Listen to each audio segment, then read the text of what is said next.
বিশ্বৰ আটাইতকৈ ডাঙৰ ফুলপাহ কি? জায়েণ্টা ৰাফলেচিয়া।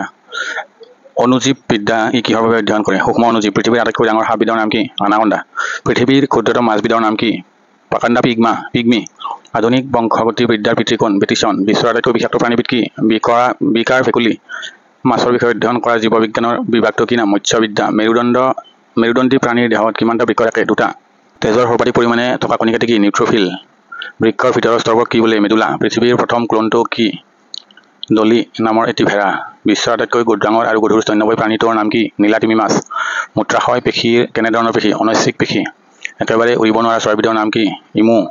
প্ৰাণীৰ দেহত লৌহৰ অভাৱ হ'লে কি হয়? এনিমিয়া। তেজৰ তৰল অংশক কি বোলে?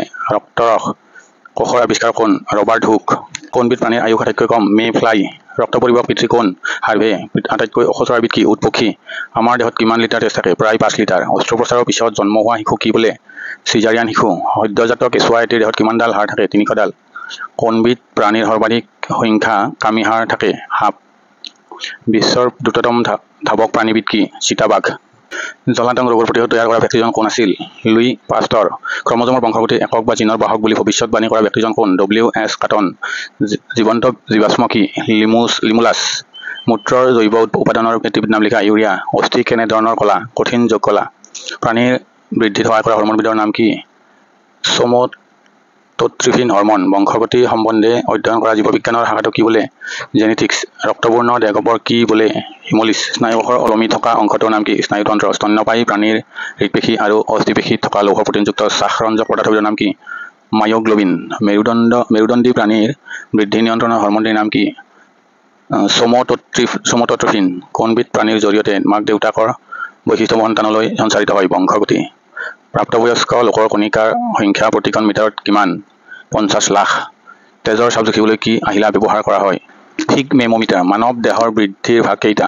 5টা। এজন প্ৰাপ্তবয়স্ক মানুহে স্বাভাৱিক অৱস্থাত 1 মিনিটত গড়ে কিমানবাৰ শ্বাসক্ৰিয়া চলায়? 18 বাৰ। হাড়ৰ ক্ষয় সাধন কৰা কোষবিধৰ নাম কি? অস্টিঅক্লাষ্ট। হাড়ৰ বাহিৰ ফালে থকা আৱৰণ কি বোলে? পেৰিঅষ্টিয়াম। ক্ৰমজমত থকা DNA ৰ সম্পূৰ্ণ নামটো কি? Deoxyribonucleic acid. আমাৰ দেহত গতি কৰা বৈদ্যুতিক আবেগৰ বেগ কিমান? 250 মিটাৰ প্ৰতি ঘণ্টাত। মানুহৰ দেহৰ সাধাৰণ উষ্ণতা কিমান? 37 ডিগ্ৰী চেলছিয়াছ। এজন প্ৰাপ্তবয়স্ক মানুহৰ দেহত কিমানডাল হাড় থাকে? 206ডাল। মানুহৰ দেহৰ আটাইতকৈ দীঘল হাড়ডাল কি? উৰ্বস্থি। প্ৰাণীৰ শ্বাস প্ৰক্ৰিয়াত কিহে সহায় কৰে? মাইট'কণ্ড্ৰিয়াই। হৃদস্পন্দন পৰীক্ষা কৰা যন্ত্ৰটোৰ নাম কি? টেস্থোস্কোপ। বৃদ্ধি বিপাক আৰু প্ৰজনন তথ্য ক'ত থাকে? DNA। সৰ্ববৃহৎ অন্তঃস্ৰাৱী গ্ৰন্থিটো কি? থাইৰয়ড গ্ৰন্থি। লালটিত থকা উৎকোচৰ উৎসেচকটোৰ নাম কি? টায়ালিন। এজন মানুহে সাগৰ উপকূলৰ পৰা এভাৰেষ্ট শৃংগলৈ গ'লে কি অনুভৱ কৰিব? তেওঁ শ্বাস প্ৰক্ৰিয়া আৰু হৃদস্পন্দন বৃদ্ধি পাব। জীৱকোষৰ দিনক আকস্মিক পৰিৱৰ্তনক কি বোলে? মিউটেশ্যন।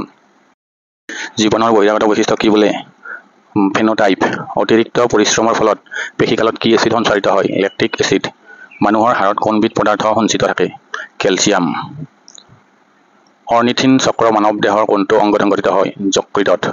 শ্বসনত অংশগ্ৰহণ নকৰা বায়ুক কি বোলে? নিষ্ক্ৰিয় বায়ু। কোনবিধ হৰম'নে পাকস্থলীৰ ক্ৰিয়া নিয়ন্ত্ৰণ কৰে?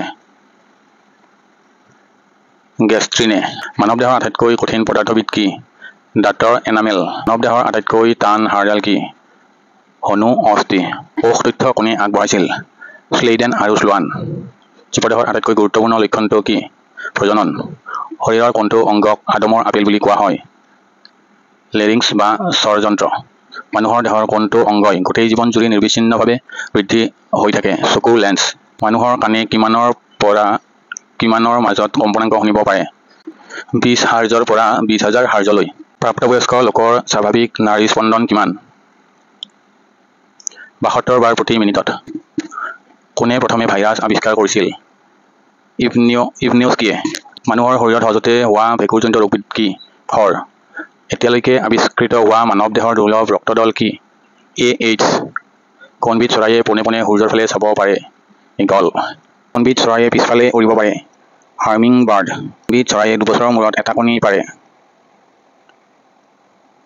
এলবাট্ৰছ চৰাই। পলিঅ', ধনুষ্টংকৰ, ডিপথেৰিয়া আৰু হুপিং কাহ এইবোৰ কোনবিধ ভাইৰাছৰ পৰা হয়? পলিঅ' ভাইৰাছৰ পৰা। দেহৰ বাবে দৈ গাখীৰৰ সোৱাদ টেঙা হয়? এচিটিক এচিড উৎপন্ন হোৱাৰ বাবে। আহাৰ গুৰি কৰিবলৈ কোন দাঁত ব্যৱহাৰ হয়? পেষক দাঁত। মৌমাখি প্ৰতিপালনক কি বুলি কোৱা হয়? মৌপালন।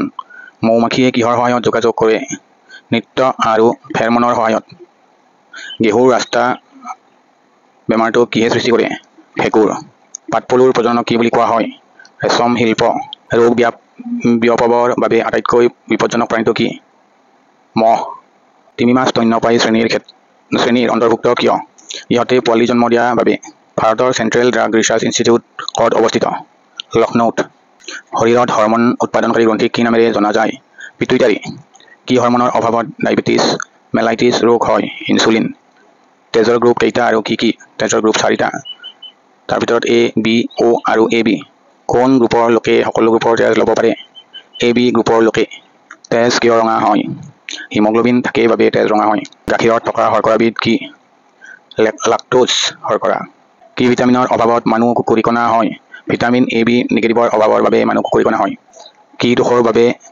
বৰ্ণান্ধ ৰোগটো হয় সংকোচন ৰোগ